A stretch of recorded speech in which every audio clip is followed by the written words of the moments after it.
ఇప్పుడు కోల్కతాలో జరిగిన ఇష్యూలో తీసుకుంటే చాలా క్లియర్ కట్గా ఆయన 150 మిల్లీగ్రాముల స్పెర్మ్ ఆమె శరీరంలో లభించిందంటారు. ఒకవేళ ఒక మనిషి శరీరంలో రేప్ అండ్ మర్డర్ జరిగితే ఆ శరీరంలో ఎంత స్పెర్మ్ దొరుకుతుంది? ఒక వ్యక్తి ప్రతిక్రియలో పాల్గొన్న, మాస్టర్బేషన్ చేసుకున్న, అంతకు మునుపు రోజు కానీ పాల్గొనకపోతే 3 ml కంటే తక్కువ వస్తుంది. సాధారణంగా 2-3 రోజుల తర్వాత కానీ పాల్గొంటే, అదే 4-5 రోజులు గ్యాప్ ఉంటే, రేప్ చేస్తున్నప్పుడు ఆమె తన వ్యక్తిని చేయదు కదండి, సాటిస్ఫాక్షన్ అవ్వదు కదా.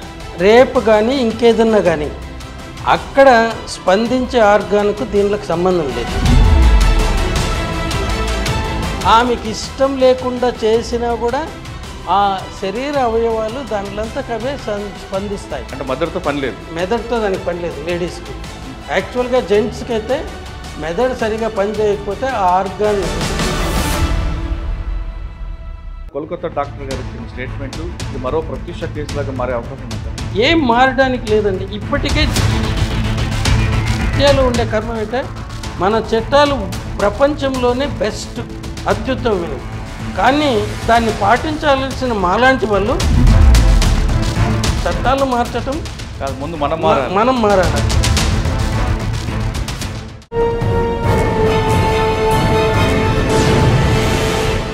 Welcome to I dream.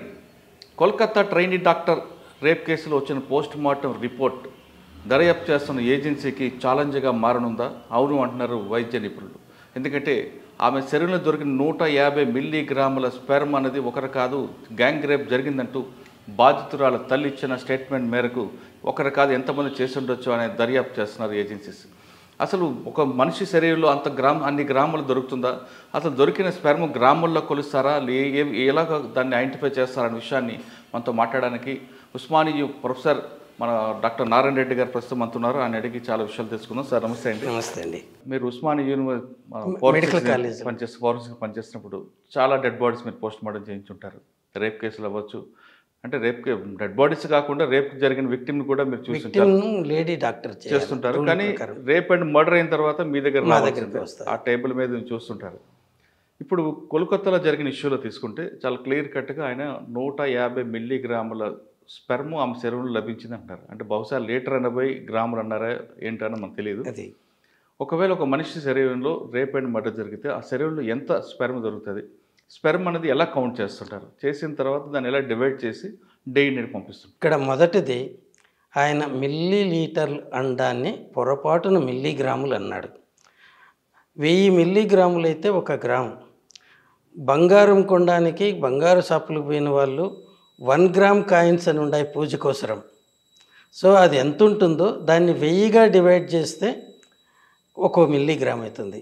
అటువంటి 150 మిల్లీగ్రాములు తీసుకుంటే దాని సైజు ఎంత ఉంటుందో చెప్పండి.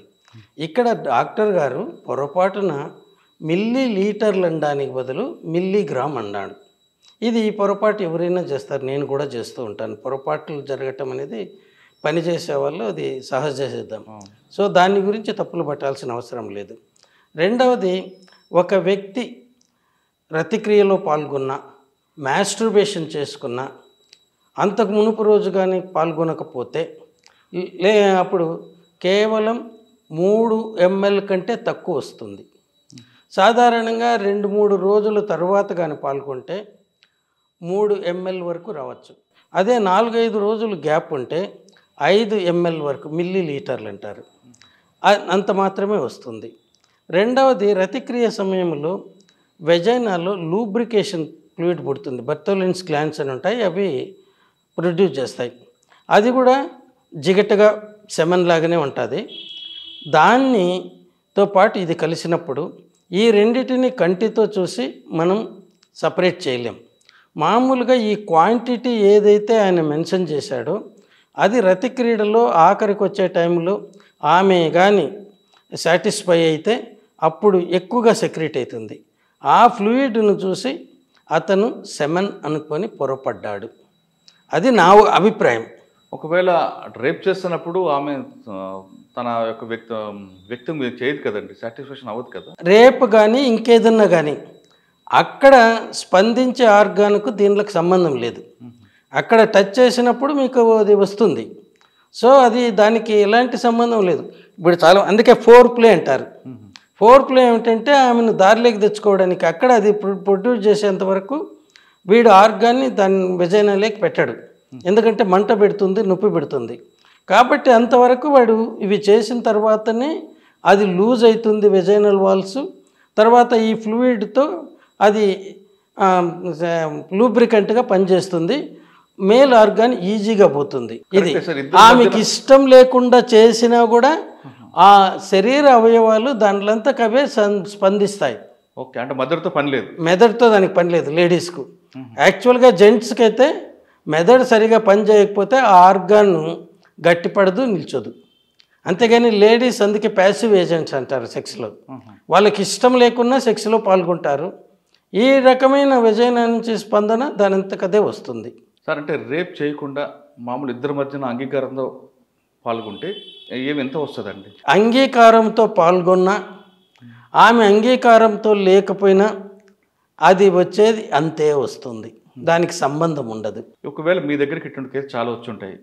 వచ్చినప్పుడు మన స్పెర్మ్ని ఎలా డివైడ్ చేస్తారండి DNA టెస్ట్ కోసం? అంటే మీరు ఇందాక చెప్తున్నారు ఆమె దగ్గర నుంచి లూబ్రికెంట్ వస్తుంది, ఇక్కడ స్పెర్మ్ ఉంటుంది. కాబట్టి రెండు ఒకటే కలర్ ఉంటాయి.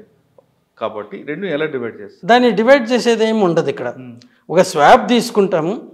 ఆ స్వాబ్ను ఫారెన్సిక్ సైన్స్ ల్యాబొరేటరీకి పంపుతాము. అక్కడ వాటిలో స్పెర్మటోజోవా ఉందా అని చూస్తారు.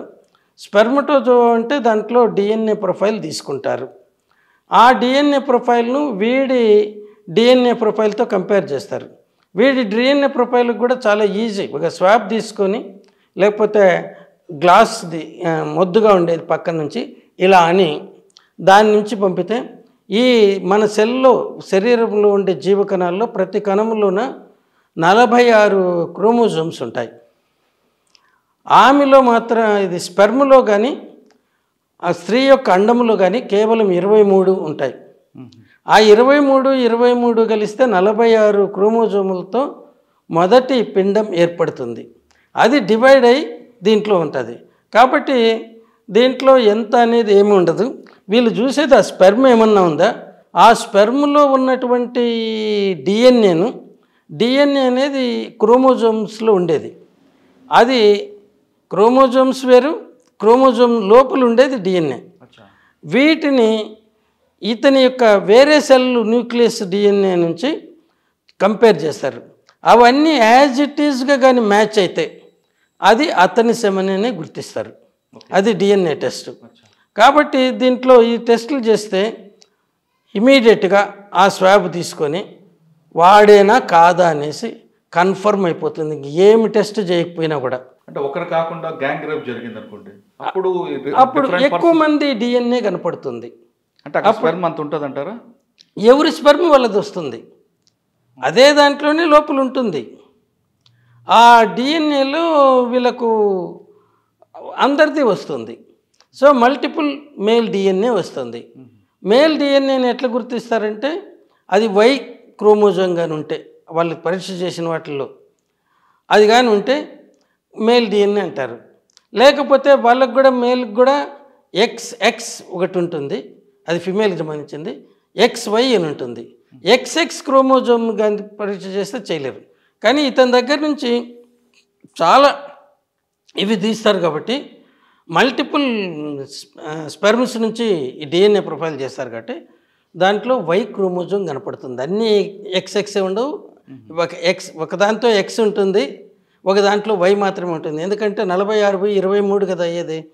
లాస్ట్ పేర్ ఆఫ్ క్రోమోజోమ్స్ వచ్చేసి స్త్రీలో అయితే XX ఉంటుంది, పురుషుల్లో అయితే XY ఉంటుంది. ఈచ్ స్పెర్మ్లోన అది 22X ఉంటుంది, లేకపోతే 22Y ఉంటుంది. స్త్రీలో మాత్రం 22X 22X మొత్తం 23. అంటే గ్యాంగ్ రేప్ చేసిన కూడా మన DNA డివైడ్ చేయొచ్చు. అంటే డిఫరెంట్ DNA ప్రొఫైల్స్ వస్తాయి. ఒకటి కొంతమంది రేప్ చేసిన తర్వాత వాష్ చేసుకొని వెళ్తుంటారు. అది వాష్ చేసినా కూడా పైన వాష్ చేస్తే కాదు, అది లోపల వెజైనాలోకి సర్విక్స్ ఇట్లా నెక్ అంటారు, అది ఇలా ప్రొచ్చుంటుంది. ఇక్కడ పోస్టీరియర్ పార్నిసెస్ వెనకాల అక్కడ ఉంటుంది. అక్కడ ఉండే DNA కన్నా మామూలుగా అయితే ఇప్పటి వరకు 14 రోజుల తర్వాత కూడా ఐడెంటిఫై చేశారు. మామూలుగా అయితే 4-5 రోజుల వరకు దొరుకుతుంది అక్కడ. వీళ్ళు బయట వాష్ చేసుకుంటారు, లోపల కాదు. అదే మగవాడు కానీ వాష్ చేసుకుంటే వానిలో ఏమీ దొరకదు. ఎందుకంటే పైనే కదా ఆర్గాన్ ఉండేది. ఈమెకు చుట్టూ ఉండే వాటిలో రాదు, కానీ లోపల. అది కూడా పోవాలంటే ఏం చేయాలంటే ఈమె లోపలకు వేలు పెట్టి శుభ్రంగా కడుక్కోవాలా వెజైనాలకి, అప్పుడు మాత్రమే అది పోగలదు. అది చేయరు మామూలుగా. సో బయటనే కడుక్కుంటారు, సో వస్తుంది. సార్, అంటే ఇప్పుడు మనం కోల్కతా కేసులు తీసుకుంటే బై మిస్టేక్ అని చెప్పిన రిపోర్ట్ అనుకోవచ్చా, లేదు నిజంగా అంటే డాక్టర్ గారు పొరపడ్డాడు అని చెప్తాను. ఇంటెన్షనల్గా ఎవరు అబద్ధం చెప్పరు. అతను వెజైనల్ సెక్రీషన్స్ కూడా సెమన్ కలుపుకొని అది 150 మిల్లీగ్రాములు అన్నారంటే 150 ml. సో అది ఆయన పొరపడ్డం. అది కంటితో చూసి మీరు ఇది సెమన్నా లేకపోతే ఇంకోటి అని చెప్పలేం, జిగట్టగా ఉండే ఫ్లూయిడ్ అండి. మీరు ఏమన్నా చెప్పగలరా? చెప్పలేము. ఇది అంతే. అంటే సాధారణంగా మనిషి దీంట్లో ఇద్దరు అంగీకారం జరిగింది అనుకోండి, మీరు అన్నట్లుగా ఆయన వేరే కార్యక్రమాలు చేయకుండా వారం రోజుల తర్వాత కలిస్తే ఎంత రావచ్చు? 5 ml. 5 ml, అంతకు మించి రాదు. అంతకు మించి రాదు. కొంతమంది డ్రగ్స్ తీసుకొని చేస్తుంటారు కదా. అప్పుడేం డ్రగ్స్ తీసుకొని చేసేది ఇక్కడ మూడు పుట్టించడానికి బ్రెదర్ మైండ్లో, అంతేగాని ఆ డ్రగ్స్కు దీనికి సంబంధం లేదు. ఒకవేళ రెగ్యులర్గా కలుస్తుంటారండి భార్యాభర్తలు, అప్పుడు 3 ml వరకు ఉంటుంది రోజు కలిసే వాళ్ళు. ఎందుకంటే అది సెక్రెట్ కావడానికి కూడా టైం కావాలి. అది నిలువ ఉండేది సెమినల్ వెసికల్, అవి ఇక్కడే ఉంటాయి. మనం టెస్టిస్ అనే దాంట్లో స్పెర్మటోజోవా అంటే పురుష కణాలు, అవి కేవలం సెమెన్లో 4%. ఇంకా 96% ఇక్కడి నుంచి ప్రొడ్యూస్ చేయండి వాళ్ళకు. అందుకే వ్యాసెక్టమీ చేసిన వాళ్ళకి కూడా సెమెన్ వస్తుంది. అక్కడ టెస్టిస్లో ప్రొడ్యూస్ అయింది రాలేదు కదా. వ్యాసెక్టమీ అంటే ఏంటి? ఆ కనెక్షన్ తీసేయటము. సో సెమెన్ ఆటోమేటిక్గా ఉంటుంది. వాళ్ళు రెగ్యులర్ ఇంటర్ కోర్సులో పాల్గొంటారు, వాళ్ళలో సెమెన్ వస్తుంది. అంటే వారంకి ఒకసారి కలిస్తే వాళ్ళు 5 ml వరకు రావచ్చు. ml అంతే, మిల్లీ లీటర్లు మిల్లీగ్రామ్స్ కాదు. దాన్ని సెంటీమీటర్లు పెట్టాలంటే క్యూబిక్ సెంటీమీటర్ అంటారు. Okay, 1 centimetre. సార్, సాధారణంగా కొంతమంది పిల్లలు ప్లానింగ్ చేసుకుంటారు కొంతకాలంతో చేద్దామని, కానీ ఒక్కొక్కసారి వాళ్ళు అన్ఎక్స్పెక్టెడ్ కలిసిపోవడం వల్ల, మీటింగ్ అవ్వడం వల్ల పిల్లలు పుడుతుంటారు. పిల్లలు కలగాలంటే ఏం చేయాలి, లేదు కొంచెం ఫ్యామిలీ ప్లానింగ్ చేసుకోవాలనుకుంటే ఏ విధంగా వాళ్ళు మీటింగ్? అది న్యాచురల్ పద్ధతుల్లో అయితే సేఫ్ పీరియడ్ అని ఉంటుందండి. మామూలుగా సాధారణ స్త్రీలలో ఎక్కువ మందికి 4 వారాలకు ఒకసారి ఋతుస్రావం అవుతుంది. కొద్దిమందిలో వేరియేషన్ ఉంటుంది. కొద్దిమందిలో 20 రోజులకు కూడా కావచ్చు, 35 రోజుల వరకు లోయెస్ట్ అండ్ మ్యాక్సిమం పెట్టారు. అందుకోసమే ఇంతకు మునుపు ఫ్యామిలీ ప్లానింగ్ పర్పస్గా ఇష్టం లేని గర్భాన్ని తొలగించాలంటే 20 వారాలకే వరకు మాత్రమే పెట్టారు. ఎందుకంటే 20 రోజులు ఇంటూ 10 వేస్తే వాళ్ళకు అది కంప్లీట్ అయ్యేది. అది 20 ఇంటూ 7 వేస్తే 7 దీనికి అట్లా మామూలుగా ఇవన్నీ వస్తుంది. కానీ ఇక్కడ మనకు ఏంటంటే పిల్లలు పుట్టకూడదు అనుకుంటే ఋతుస్రావం అయిపోయిన తర్వాత మొదటి వారం కానీ, తర్వాత రెగ్యులర్ మెన్సెస్ అయ్యే వాళ్ళకు 22 వారాలు, ఆఖరి వారం కానీ నెక్స్ట్ ఋతుస్రావం, ఆ పీరియడ్లో కానీ వాళ్ళు సెక్స్లో ఫ్రీగా పాల్గొనవచ్చు. ప్రెగ్నెన్సీ ఇచ్చే ఛాన్సెస్ 99% ఉండవు వాళ్ళకు. ఓకే, అదే అట్ అబౌట్ అంటే 2 వారాలప్పుడు కానీ కలిస్తే ప్రెగ్నెన్సీ వచ్చే ఛాన్సెస్ ఎక్కువ. సో దానికోసం మా డాక్టర్లు ఏమంటారంటే మామూలుగా 4 రోజులు ఇటు 4 రోజులు అటు అంటారు. ఇంకా సేఫ్టీ కావాలంటే 1 వారం ముందు 1 వారం వెనక. అప్పుడు పొరపాటును కూడా ఆమెలో ఎగ్ రిలీజ్ కాదు. ఎగ్ రిలీజ్ అయ్యేది మిడ్ మిన్స్ట్రువల్ సైకిల్. అది కూడా ఇక్కడ వెజైనాకి వచ్చి కాదు, అది ఫెర్టిలైజ్ అయ్యేది. ఈ పెల్లోపియన్ ట్యూబ్స్ ఉంటాయి, ఆ ట్యూబ్ మధ్యలోకి వచ్చినప్పుడు ఈ స్పెర్మ్ ఆ టైంలో కానీ సెక్సువల్ ఇంటర్కోర్స్ అయితే అది చాలా స్పెర్మ్స్ అక్కడ రిలీజ్ అవుతాయి. వాటిల్లో కొన్ని మాత్రమే ట్యూబ్లోకి వెళ్ళగలుగుతాయి. వాటికి తోక ఒకటి ఉంటుంది, ట్యాడ్పోల్స్ అని కప్పలు పెట్టినారు కదా, ఆ ట్యాడ్పోల్ యాక్షన్స్తో పైకి ప్రాకుతాయి. దానిలో అన్ని ఒకసారి దగ్గర ఫ్యూ మిలియన్స్ రిలీజ్ అవుతాయి. వాటిలో ఒక్కటి మాత్రమే పోయి అండంతో కలవగలదు. అది ఫెర్టిలైజ్ అయ్యి సింగిల్ ఎగ్గా సింగిల్ సెల్ ఫార్మ్ అవుతుంది. ఆ సింగిల్ సెల్లో 46 క్రోమోజోములే ఉంటాయి. ఆమె నుంచి 23, వీడి నుంచి 23, అంటే మన కంప్లీట్ నార్మల్ సెల్లో ఉండేంత. అది మల్టిపుల్ అయితే ఒక ముద్దలాగా అవుతుంది. దాన్ని బ్లాస్టోసిస్ట్ అంటారు. ఆ స్టేజ్లో అది యూట్రస్ లేకొచ్చి అక్కడ ఇంప్లాంట్ అవుతుంది. అక్కడ ఇంప్లాంట్ అయిన తర్వాత పెరిగి 9 నెలల వరకు సుమారు అప్పటి వరకు పెరిగి బయట వస్తుంది. ఇది పిండం ఏర్పడేది. అక్కడ నుంచి వచ్చిన అండం మగవాడితో కలిసి క్రాస్ అయిన తర్వాత అది అప్పటికి అది అక్కడికి వచ్చి ఉంటుంది, ఆ ఫెల్లోపియన్ ట్యూబ్ మధ్యలోకి. ఈ స్పెర్మ్ కూడా అక్కడికి వెళ్తుంది. అన్నీ పోలేవు, కొన్ని మాత్రమే. ఆ పోయిన వాటిల్లో ఒకటి మాత్రమే కలవగలుగుతుంది. అప్పుడు ఒక సింగిల్ సెల్గా ఫామ్ అవుతుంది. ఆ సింగిల్ సెల్ నుంచి ఏకకణజీవి నుంచి ఇంత పెద్ద ఆకారాలు పుడతాయి. ఇంకా ఈ డిఎన్ఏ అనేది ఏంటంటే ఆ క్రోమోజోముల్లో ఉండేది. ఇది పుట్టబోయే బిడ్డ రూపురేఖలు ఎలా ఉంటాయి, ఎంత ఎత్తు పెరగలడు, ఆయన ఇంటెలిజెన్స్ ఎట్లుంటుంది, ఆయన శరీర అవయవాలు ఎట్లా ఉండబోతాయి, వీటినన్నిటినీ కూడా క్రోడీకరించి నిలిపి ఉంటుంది. దాని నుంచేనే మనకి ఏ ఏజ్లో ఏ మార్పులు రావాలనేది కూడా ఉంటుంది. అందుకే దీన్నంతా కూడా మనం ఏదో చదువుతాం, కానీ వీటిని కానీ తెలుసుకుంటే ఇంతకంటే మహామాయ ఇంకెక్కడ ఉండదు. సార్, కొంతమంది ట్విన్స్ పుడతారు, కొంతమంది 6, 3 కానుపులు కంటారు. అప్పుడు ఎలా? ట్విన్స్ పుట్టే రకంలో 2 ఉండదు. యూనివోలర్, ఇప్పుడు నేను ఇట్లా చెప్పినాను కదా, పిండం ఫామ్ అవుతుందంటే ఒకటి ఫామ్ అయ్యి వెజైనాలో ఉన్నప్పుడు పిండం ఏర్పడేటప్పుడు, అంటే అక్కడి నుంచి ఒక ముద్దలాగా వస్తుంది, దాన్ని బ్లాస్టోసిస్ట్ అంటారు. అది అనుకోకుండా 2గా చీలుతుంది. 2గా చెల్లి 2 పిల్లలు బయట వస్తారు. వాళ్ళిద్దరూ మేల్ కానీ ఫిమేల్ కానీ ఉంటారు. ఇద్దరు మేల్ ఆర్ ఫిమేల్. దాంతో అతను ఇది వచ్చి వాళ్ళిద్దరి డిఎన్ఏ ఒకటిగా ఉంటుంది, కానీ ఫింగర్ ప్రింట్స్ మాత్రం డిఫరెంట్గా ఉంటుంది. ఇవి తల్లిదండ్రుల నుంచి సంక్రమించేటివి కాదు, కానీ డిఎన్ఏ ఫింగర్ ప్రింట్ మాత్రము ఆ యూనివోలర్, అంటే ఒక పిండం నుంచి 2గా డివైడ్ అయి పుట్టిన వాళ్ళు ఒకటిగానే ఉంటుంది. అదే 2 సార్లు కలయిక వలన జరిగినప్పుడు ఒక్కోసారి సెకండ్ ఎగ్ కూడా రిలీజ్ అవుతుంది. ఆ టైంలో కలిసినప్పుడు, లేకపోతే సెకండ్ పీరియడ్లో రిలీజ్ అయిన దాంట్లో ఇది ఒక ఇంటర్ కోర్స్తోన అదొక ఇంటర్ కోర్స్తోన జరుగుతుంది. అక్కడ ఒకరు మేలు ఒకరు ఫిమేలు ఉండొచ్చు. తర్వాత ఇంక కొన్ని కేసులు రిపోర్ట్ అయినాయి. ఒక ఆమెకు ఒకడు తెల్లగా, ఇంకొకడు న్యూగ్రో ఫ్యూచర్తో పుట్టినాడు. అప్పుడు దాన్ని ఇన్వెస్టిగేట్ చేస్తే ఆమె ఇద్దరితోన సంబంధం ఉంది. ఇవి 2 ఎగ్గులు రిలీజ్ అయినప్పుడు ఒకసారి ఒకటి ఒక్కోసారి ఒకే పీరియడ్లోనే, మామూలుగా ఓవరీస్ ఒక ఇంటర్మినిస్ట్రల్ పీరియడ్లో ఒకటే పనిచేస్తుంది, దాని నుంచి వస్తుంది. ఒక్కోసారి అనుకోకుండా 2 కూడా రిలీజ్ చేయొచ్చు కొద్ది తేడాతో, 2 ఎగ్గులు. అటువంటి అప్పుడు కూడా ఇది జరిగే అవకాశం ఉంది. అందుకే ఇది ఫస్ట్ కేసు రిపోర్టెడ్. నాకు ఒకే కాన్పులో కవలలు పుడితే ఒకరి తెల్లవాడికి పుట్టినట్టుగా ఇంకోటి నల్లవాడికి పుట్టినట్టుగా ఎలా ఉంది అంటే వాళ్ళ డిఎన్ఏలు డిఫరెంట్. తర్వాత హిస్టరీ తెలిసింది ఏంటంటే ఆమెకు ఒక నీగ్రో జాతి వాడితోన అమెరికాలో, ఇంకొక తెల్లవాడితోన సంబంధాలు ఉన్నాయని. సార్, మాకు ఒకసారి కేసు వెళ్దాం. ఆ కేసులో ఆయన ఇచ్చిన స్టేట్మెంట్ ప్రకారం ఇది మళ్ళీ ఒకసారి గ్యాంగ్ రేప్ అంటూ వాళ్ళ తల్లి ఇచ్చిన స్టేట్మెంట్ ఇవ్వడం, ఆవిడ కూడా కంప్లైంట్ ఇవ్వడం, ఇన్వెస్టిగేషన్ స్టార్ట్ అవుతుంది. అంటే ఇన్వెస్టిగేషన్ పార్ట్లో ఉంటుండగా ఒక ఫోరెన్సిక్స్ డాక్టర్ మీడియాతో మాట్లాడున్నది కరెక్టా కాదు? కరెక్ట్ కాదు, అది తప్పుదారిని పట్టిస్తుంది కేసు.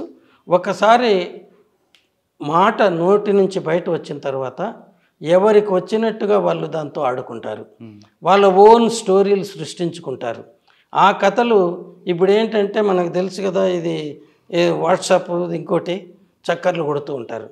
ఒక సామెత ఉంది, అసత్యము సత్యము కానీ పరుగు పందానికి పోటీ పెట్టుకుంటే వీడు సత్యం అనేవాడు కూర్చొని బట్టలు తొడుక్కొని షూస్ వేసుకునే లోపల అసత్యం అనేవాడు సగం ప్రపంచాన్ని చుట్టాడు. సో వాడి కలిగించిన ఎఫెక్ట్ను సత్యం ఎప్పటికీ డిమాలిష్ చేయలేదు. ఎన్ని ప్రూఫ్ చేసినా కూడా ప్రజలు ఎట్లుంటారంటే crime and sex are more interesting. మనం ఎన్నన్నా కబుర్లు చెప్పచ్చు. సో నేను క్రైమ్ జరిగింది అనుకుంటే నువ్వు జరగలేదంటే నేను నమ్మను. ఇంకా బాగా జరిగింది, ఇంకా ఎంతమంది ఉంటారంటే అది నమ్ముతాను. ఎందుకంటే ఇది మనకుండేటటువంటి, మన మైండ్కు ఉండేటటువంటి ఒక దుర్గుణం.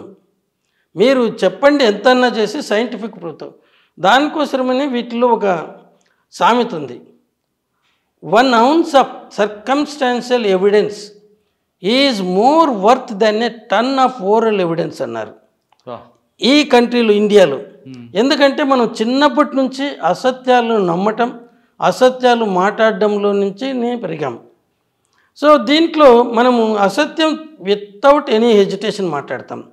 సత్యం మాట్లాడాలనుకుంటే మనం ఊహించుకొని సత్యం మాట్లాడాలి కాబట్టి సత్యం చెప్తానంటారు. దీంట్లో సత్యం మరుగున పడిపోతుంది, అసత్యం చక్కర్లు కొడుతూ ఉంటుంది. దీనికి బెస్ట్ ఎగ్జాంపుల్ సినీ యాక్ట్రెస్ ప్రత్యూష కేసులో. అది సిబిఐ వాళ్ళు ఆమె ఫోన్ కాల్ను కంటిన్యూస్గా రికార్డ్ చేసినారు. మేనమామ కూతురుతో నుంచి బయటపడినప్పటి నుంచి పోతూ ఉన్నప్పుడు ఎవరెవరితో మాట్లాడన్నారు.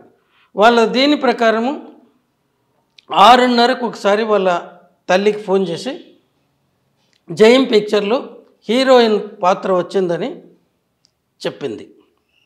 అది తల్లి అందరికీ చెప్తూ ఉంటే, తల్లి వాళ్ళ ఫ్రెండ్స్కి అందరికీ చెప్తే ఆ అమ్మాయిలందరూ ఒకరి తర్వాత ఒకరు ఈ అమ్మాయికి కంగ్రాచులేట్ చేయడానికి చెప్పారు. తర్వాత వీళ్ళు హైదరాబాద్కి వెళ్ళి ఒక పెస్టిసైడ్ షాప్లో పురుగుల మందు కొనుక్కున్నారు. అది 300 మిల్లీలీటర్లు. అది తీసుకొని మళ్ళీ హిమయత్ నగర్కి వచ్చి అక్కడ చైనీస్ రెస్టారెంట్ ఉంటుంది. అక్కడ 2 క్యాడ్బరీ చాక్లెట్స్, ఒక కూల్ డ్రింక్ కోకోకోలా 1.5 లీటర్స్ది కొనుక్కున్నారు. ఇది పురుగుల మందు కొన్న తర్వాత చోటనే ఈ బాటిల్ ఓపెన్ చేయడానికి ఒక ఫ్రిస్కర్ నైఫ్ బాటిల్ ఓపెనర్ కొన్నారు. దీంతో అక్కడ చాక్లెట్ తినేది మునుపుగా అది ఓపెన్ చేసి ఆ మందు కూడా అంతా పోసుకోలేదు, దీంట్లోకి కొంచెం మాత్రం పోసుకొని మిగతా దానికి శుభ్రంగా మూత పెట్టి ఆ మున్సిపల్ డస్ట్బిన్లో వేశారు. వీళ్ళు ఆసుపత్రికి వచ్చి అడ్మిట్ అయిన తర్వాత అది ఏంటి మీరు తాగిన పురుగుల మందు ఏదో తెలిస్తే దానికి సరైన విరుగుడు ఇవ్వచ్చు అని డాక్టర్లు అంటే, ఈ అబ్బాయి గుర్తు చేసుకొని ఫ్రెండ్స్కి ఫోన్ చేసి అక్కడ ఆ చైనీస్ రెస్టారెంట్ పక్కన ఉండేటువంటి చెత్త కుప్ప దాంట్లో వేసినాము, అక్కడ వీళ్ళ ఫ్రెండ్ ఎవరున్నాడో అతనికి ఫోన్ చేసి అది వెతికి తీసుకొని రమ్మంటే అతను తీసుకొని వచ్చాడు. దాని ట్రేడ్ నేమ్ నువాక్రాను. అది ఒక ఆర్గనోపాస్పేట్ కాంపౌండ్ గ్రూప్ది. సో వాళ్ళు ఇలా జరిగింది. క్యాడ్బరీ చాక్లెట్స్ చెరువుటి కొన్నారు, అది తిన్నారు. దాంతోనే స్టమక్ ఫ్లూయిడ్ బ్రౌన్ కలర్ వచ్చింది. తర్వాత అబ్బాయిలు స్టమక్ ఫ్లూయిడ్లో స్టమక్ వాష్ చేసినప్పుడు 4.1 mg/100 ml వచ్చింది. ఈ అమ్మాయిలు మాత్రం 29 mg/100 ml వచ్చింది. ఇది కానీ బయట పెడితే ఏమంటారు, ఈ అమ్మాయి తక్కువ తాగింది, వాడు ఎక్కువ తాగింది, మరి వాడెందుకు చావలేదంటారు. కానీ ఇద్దరు ఒకే మోతాదులోనే తాగింటారు. అబ్బాయిలు స్టమక్ నుంచి అబ్జార్ప్షన్ రేట్ మామూలుగా ఎక్కువగా అబ్జార్బ్ అయ్యేది చిన్న ప్రేవుల నుంచి, అక్కడికి పోకమునిపై స్టమక్లోనే అమ్మాయిల్లో చాలా ఎక్కువగా అబ్జార్బన్ అయింది. దానివల్ల దాంట్లో శాతం తగ్గింది. వీడిలో అక్కడ అబ్జార్ప్షన్ కెపాసిటీ తక్కువ ఉంది. అందువల్ల ఈయనకు 4.1 mg/100 ml ఆఫ్ స్టమక్ ఫ్లూయిడ్లో ఉంది. ఆ స్టమక్ ఫ్లూయిడ్ కూడా బ్రౌనిష్ కలర్ ఉన్నారు. ఆ బ్రౌన్ ఎక్కడి నుంచి వచ్చింది, వీళ్ళు తిన్న క్యాడ్బరీ చాక్లెట్స్ నుంచి. తర్వాత కేర్ హాస్పిటల్ అక్కడ కడుపులో తిప్పుతూ ఉంటే మిగిలిన కోకోకోలా డ్రింక్ను హుస్సేన్ సాగర్లో వేసేశారు. అక్కడి నుంచి కేర్ హాస్పిటల్కు తొందరగా పోతూ అబ్బాయి ఫ్రెండ్స్కి అందరికీ ఫోన్ చేసి వీళ్ళకి కామన్ ఫ్రెండ్స్కు జాగ్రత్తగా చదవండి, జాగ్రత్త, అక్కడ ఇక్కడ తరగద్దు, వేస్ట్ చేసుకోవద్దు అంటే వాళ్ళు ఎవరైనా బయట పోయేటప్పుడు ఇది చెప్తాం కదా ఏం చేయాల్సిందే. అలా చెప్తా ఉంటే వీళ్ళకేమొచ్చింది, ఎందుకు చెప్తున్నారు అని అడిగితే మీరు కేర్ హాస్పిటల్కి రండి మీకే తెలుస్తుంది అని పోయినారు. ఎందుకంటే they never wanted to commit suicide ఇవి సర్కమ్స్టాన్సెస్ చెప్తే. అది తీసుకొని నటిస్తే ఈ లోపల అబ్బాయి తల్లిదండ్రులు వచ్చి వాళ్ళ పెళ్ళికి ఒప్పుకుంటారు. మీరు చావద్దండ్రా నాయన, బ్రతకండి, ఎవరినైనా పెళ్లి చేసుకో, బ్రతుకుంటే చాలు అనేసి ఈ ప్లాన్లో. సో దీన్ని పోయి అమ్మాయి 15 గంటల 45 నిమిషాల్లో ఆసుపత్రుల్లో ట్రీట్మెంట్ తీసుకుంటూ ఉన్నది. ఆసుపత్రిలో ఆమె చేరిన 1.5 అవర్కు 1.5 గంటకు ఆ తల్లి ఇమీడియట్గా ఆమెకు ఫోన్ పోయింది, మీ అమ్మాయి ఆసుపత్రిలో ఉంది, కేర్ హాస్పిటల్ బంజారా హిల్స్లోని. అక్కడి నుంచి ఆటో తీసుకొని కొడుకుని తీసుకొని ఇక్కడికి వచ్చేప్పటికి 9:30 అయింది. 9:30, 10 మధ్యలో కొద్దిసేపు ఆమెను ఇంటెన్సివ్ కేర్లో ఉండటంతో అనుమతి చేయలేదు, ఎవరిని కానీ అనుమతి చేయరు. ఆ అమ్మాయి కొద్ది కాన్షియస్నెస్ తెచ్చుకొని కొద్దిగా బయటపడిన తర్వాత మళ్ళీ ఈమెను లోపలికి చేసినప్పుడు ఈమె ఇచ్చిన స్టేట్మెంటు 14వ తేదీ మార్చి 2002లో అన్ని పేపర్లోనూ వచ్చింది. నన్ను కొద్దిసేపు ఆపారు, తర్వాత అలో చేస్తే 7 మంది డాక్టర్లు పాపను పరీక్ష చేస్తున్నారు. వాళ్ళలో ఒకరు హౌ ఆర్ యూ అని పాపను అడిగితే పాప ఐఎమ్ ఓకే సార్ అనింది అనేసి. దీన్ని ఒక విలేకరి నిజంగానే అనిందా అనేసి, ఎందుకంటే అంతవరకు మునుస్వామి చెప్పింది గొంతు బిసిగి చంపి తీసుకెళ్లారు అనేసి. ఇది పోతా ఉంటే తర్వాత ఇది ఇలా జరిగింది. కానీ ఒంటి మీద గాయాలు ఉన్నాయి కదండి. ఆ గాయాలన్నీ కూడా ట్రీట్మెంట్ పార్ట్వి, ట్రీట్మెంట్ పార్ట్వి కాదు, అన్నీ ఎడం వైపున ఉన్నాయి. 2 ఏమో నీడిల్వి, అవి దారం కుట్టి కట్టేయడానికి ఈ పైపును. ఇక్కడ మామూలుగా కాళ్ళకు కానీ చేతులకు కానీ వీన్ సెక్షన్ చేసి చేస్తారు. ఈ అమ్మాయికి అప్పుడే అపస్మారక స్థితిలో వస్తే అది చేయడానికి వీలు కాకపోతే అప్పుడు చేసినారు. దాంతో ఇది ఆ గాయాల్ని ఇక్కడ మునుస్వామి గారు ఇంకేదో అనుకున్నాడు. కానీ మరి అమ్మాయి ఒంటి మీద డ్రెస్ ఎందుకు ఇవ్వలేదండి? డ్రెస్ చెప్తాను, అది కూడా. ఆ డ్రెస్సు ఏమైందంటే దాంట్లో ఆమె మోషన్స్ పోయింది, యూరిన్ పోయింది. సో అవి ఇంకా వాటిని కట్ చేసేస్తారు, ప్రిజర్వ్ చేయాల్సిన అవసరం లేదు. రెండవది, పాయిజనింగ్ కేసులో హాస్పిటల్లో ట్రీట్మెంట్ చేసే డాక్టర్లు డ్రెస్సుని ప్రిజర్వ్ చేసేదని ఉండదు. స్పాట్ డెత్ అయితే వామిట్ చేసుకొని ఉంటే దాని మీద పడి ఉంటుంది కాబట్టి అవి మేము ప్రిజర్వ్ చేయాలి పోస్ట్ ఆపరేషన్లో. అంతేగాని ఆసుపత్రుల్లో చేరిన తర్వాత ట్రీట్మెంట్ ఇచ్చేటప్పుడు ఇంక ఇవెందుకు దీనిలో ఉపయోగం? రెండవది, స్టమక్ వాష్ చేసినప్పుడు, స్టమక్ వాష్ అంటే కడగటం, ఆ ఫ్లూయిడ్ని మొదట వచ్చేదాన్ని అనాలిసిస్ కోసం ప్రిజర్వ్ చేస్తారు. దాంట్లో ఏమైనా పాయిజన్ ఉందా, అది పెట్టినప్పుడు మళ్ళీ ఈ బట్టలతో అవసరం ఉందా? కేసు కాంప్లికేట్ అవుతుంది కాబట్టి కాంప్లికేట్ అవుతుందని అప్పుడు ఎవరు అనుకోలేదు. కాంప్లికేట్ అవుతుంది అనుకుంటే జూనియర్ డాక్టర్ను పంపిండేవాళ్ళు కాదు.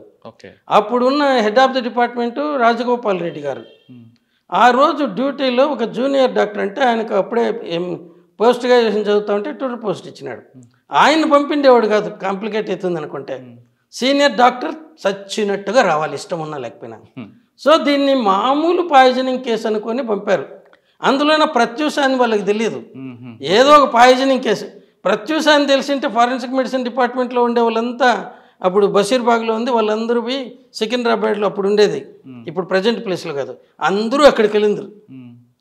ఇది ఎవరో ఒక పాయిజనింగ్ కేసు వచ్చింది, మామూలుగా రొటీన్గా జరిగేది.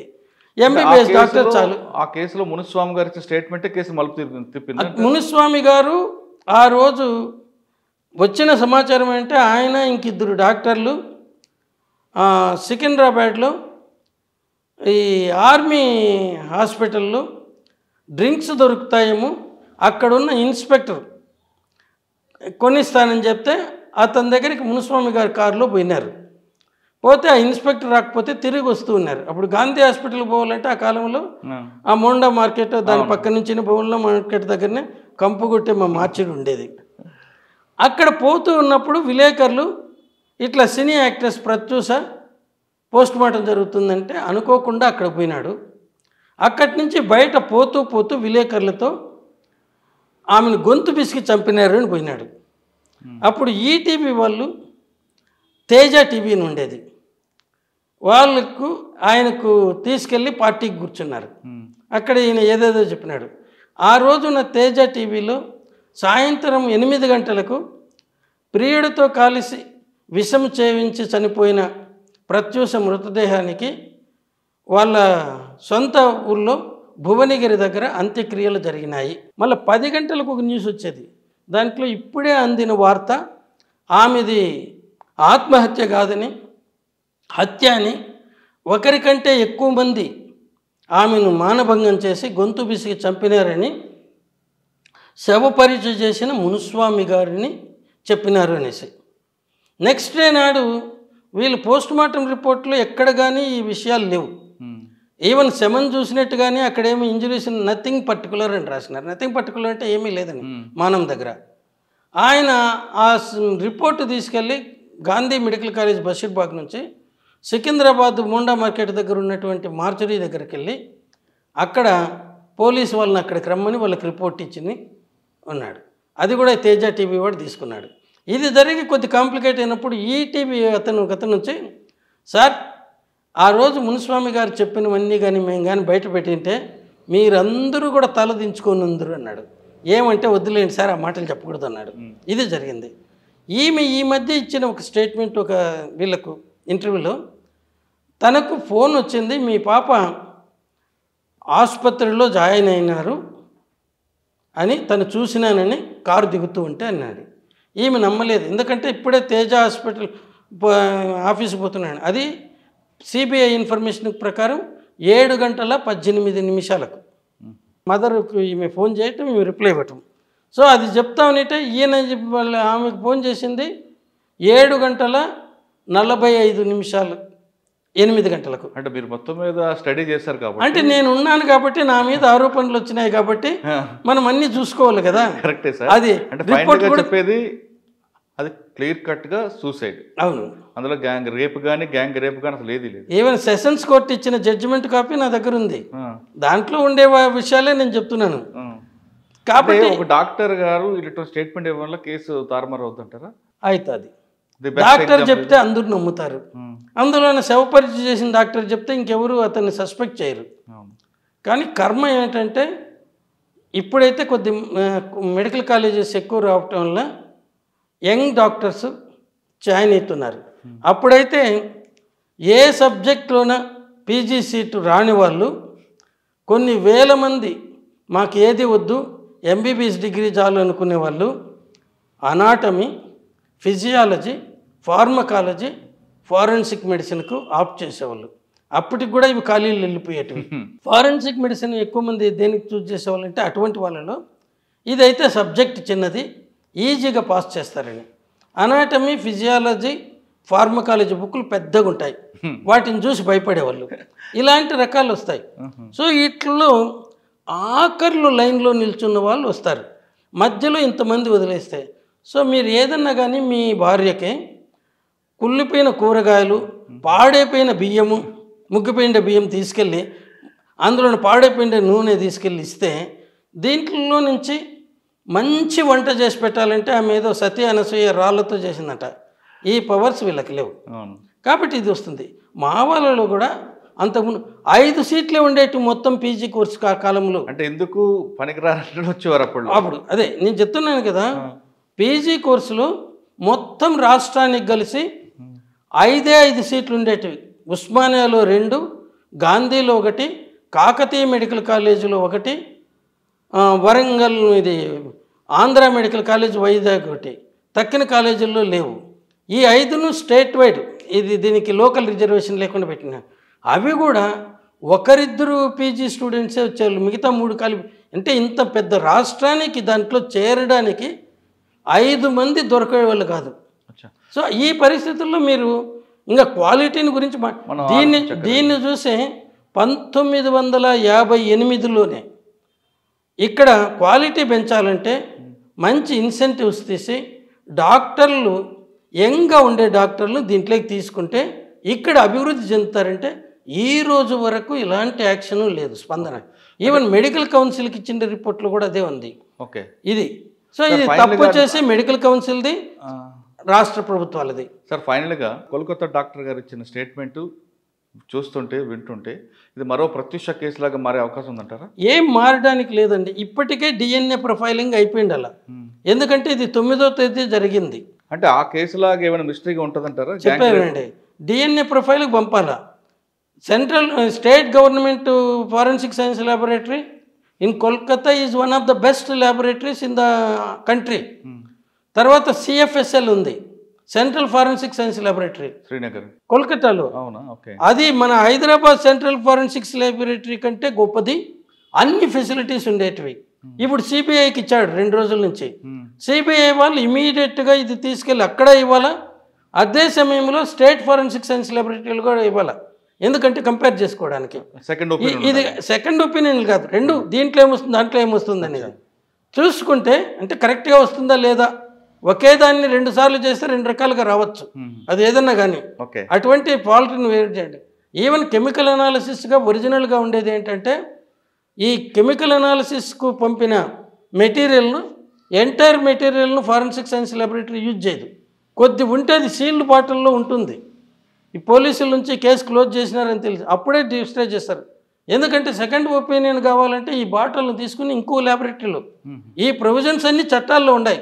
కానీ మన ఇండియాలో ఉండే కర్మ ఏంటంటే మన చట్టాలు ప్రపంచంలోనే బెస్ట్, అత్యుత్తమమైనవి. కానీ దాన్ని పాటించాల్సిన మాలాంటి వాళ్ళు ప్రపంచంలోనే అత్యంత నిర్లక్ష్యంగా పనిచేసేవాళ్ళు. అది తప్పదు. అందుకే అసలు చట్టాలు మార్చటం కాదు, ముందు మనం మారాల. ఇప్పుడు మోడీ గారు వచ్చిన తర్వాత కొత్త చట్టాలను తెచ్చినారన్నారు. నేను ఇమీడియట్గా పోయి కొనుక్కొని వచ్చినాను. పాత చట్టాలను చూసినాను. 90% పైన పాత చట్టాలు ఉండేదాన్ని దీంట్లోకి ఒక అక్షరం కూడా మార్పు లేకుండా కామా ఫుల్ స్టాప్ లాగా పెట్టారు. సీరియల్ నెంబర్స్ వేరేగా ఇచ్చారు.